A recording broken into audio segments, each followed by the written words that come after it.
Good morning, guys. I couldn't wait till tomorrow to keep reading, so today we read chapter 2, I guess you would say. The month is October. Peter. I have never had something in school excite me before, but the plant unit we did with Mr. T had me fired up. We grew those bean plants from seeds, and once they got big enough, we started doing different tests with them. Variables, Mr. T called them. First, we stuffed the plants in boxes with just a little tiny hole in the side, and we waited to see what the plants would do after a few days in the dark. Anna had a meltdown about it. "I don't want to put mine in a box," she cried. Mr. T had to take her out in the hall to calm her down. I was kind of shocked. Usually, she doesn't say anything. What a weirdo, I thought. It's no wonder she doesn't have any friends. It's a good thing Danielle was her partner. She's the patient kind. Anyone else would have been fuming. My partner was Lexi, which was fine. She let me do what I wanted. Next, we put the plants on their side to see how they would grow. I couldn't believe it. The plants bent and still grew up toward the ceiling. That was pretty cool. But the best part was what we got to do in the end. Mr. T let us feed our plant any concoction that we wanted to over the course of a week. There was just one rule. We couldn't use an ingredient that would spoil and stink up the classroom, like milk, or something that wasn't good for us to breathe, like gas. There was some pretty wild concoctions. David and Nick used salad dressing because, according to them, plants make salad, so the plant will like the dressing. Brenda and Heather used orange juice mixed with ketchup and Pepto-Bismol. I don't know what they were thinking. Mine was the best, though. I brought in cat litter, used cat litter, soda, and a little maple syrup. I did my best to mix it together and feed it to my plant. Lexi wasn't real happy about my choice of ingredients. I didn't tell her I had peed in my soda bottle, too. "Peter, this stuff is going to kill our plant," she whined. "Shut up. You never cared about the plant before," I said. "Well, now I care," she said. "Lexi, maple syrup comes from trees. I drink soda a lot, and I'm growing. And farmers put animal manure on their fields all the time." True story. "So zip it. It's going to work."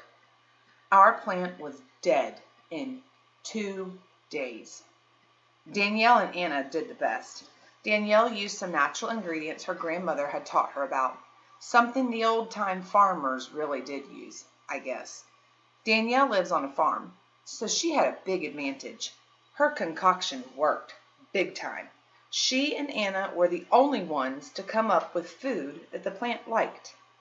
Anna was all smiles until Lexi said, "You're just lucky Danielle was your partner. She did everything." Then Lexi turned to me and said, "Even if she is fat, I don't think anyone else heard, but I laughed." I know I probably shouldn't have laughed. Anna's smile disappeared, and she stared at the floor. I don't think she's feeling very good about that. Poor old Luke sure tried. I think he put too much brain power in it, and he's got a lot of brain power. He's been the smartest kid in school since kindergarten. His partner was Jeffrey, but he never does anything. He just let Luke take charge. Maybe he should have helped. "I've brought in a number of different ingredients," Luke said, "and they'll interact perfectly because of the electron balance and resulting bond formations." It's too scientific for me. I don't know what he's talking about. He even said something about a periodic table or something crazy.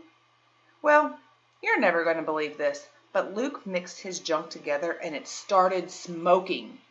The next thing we knew, the stupid fire alarm was going off. The whole school had to go outside, and even the fire department showed up. It was great. Mr. T had some explaining to do, and after a while, we were let back inside.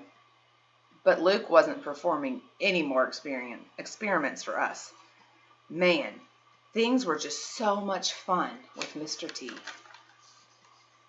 Luke: We moved from cool math right into wicked science. The only thing I didn't like about our science unit was that we had to have partners.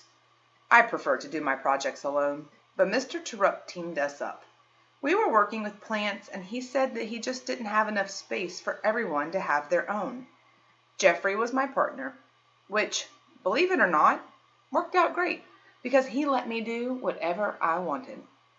He didn't care. The only bad part was that he was always grumpy. A dollar word. We studied phototropisms. I know I didn't say that right, so whoever wants to correct me may. By observing how our plant grew toward light after we stuffed it into a box that had only a tiny hole in its side. Then we studied geotropism by observing how far our plant grew toward the ceiling, even after we tipped the plant on its side for a few days. And then we were given the opportunity to study a variable on our own. Mr. Terupt told us to manipulate the plant's nourishment. Manipulate, that's a really big word. What do we know about what they did already with the nourishment?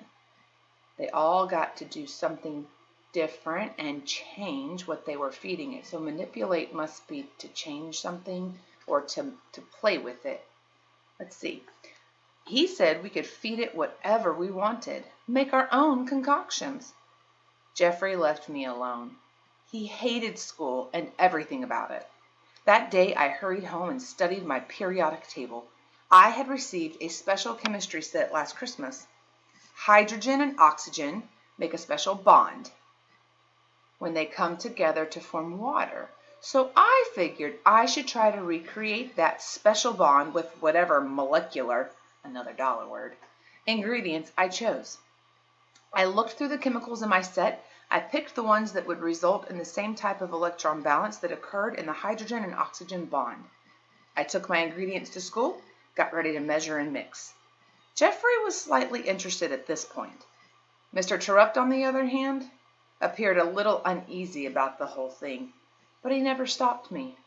Luke, sometimes when you mix chemicals, it can cause a reaction, which then explodes. Another dollar word.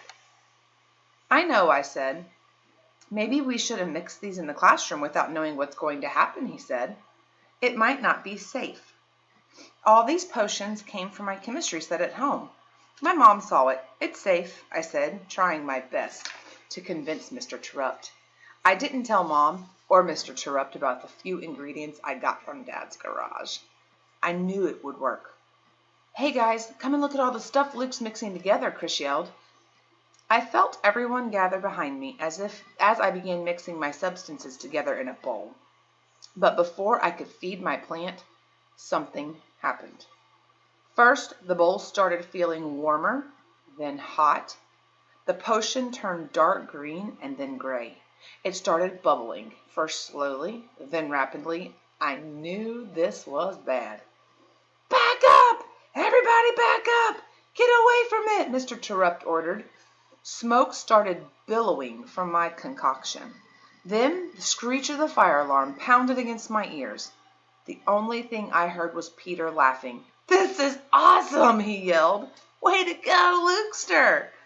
Outside, everybody outside, Mr. Terupt ordered. I was done for. I was sure of it. Wrong again. Mr. Terupt spoke to Miss Williams and took the blame for everything. He even stood up to the fire marshal who always walks through the building after an unannounced fire alarm. The marshal wanted our dollar word posters taken off the hallway walls. He claimed they were a fire hazard. Jeffrey thought this confrontation was a big deal. Did you see Terupt say no to that guy? He said. He refused to take our posters down. I saw, I said, and I saw flashbacks of smoke pouring out of the bowl. I knew I wasn't ever going to be a botanist. Another dollar word. At least Jeffrey had gotten excited about something. I wish Mr. Terupt hadn't trusted us so much. Maybe it was because he was a first-year teacher and didn't know better. But I don't think that was it.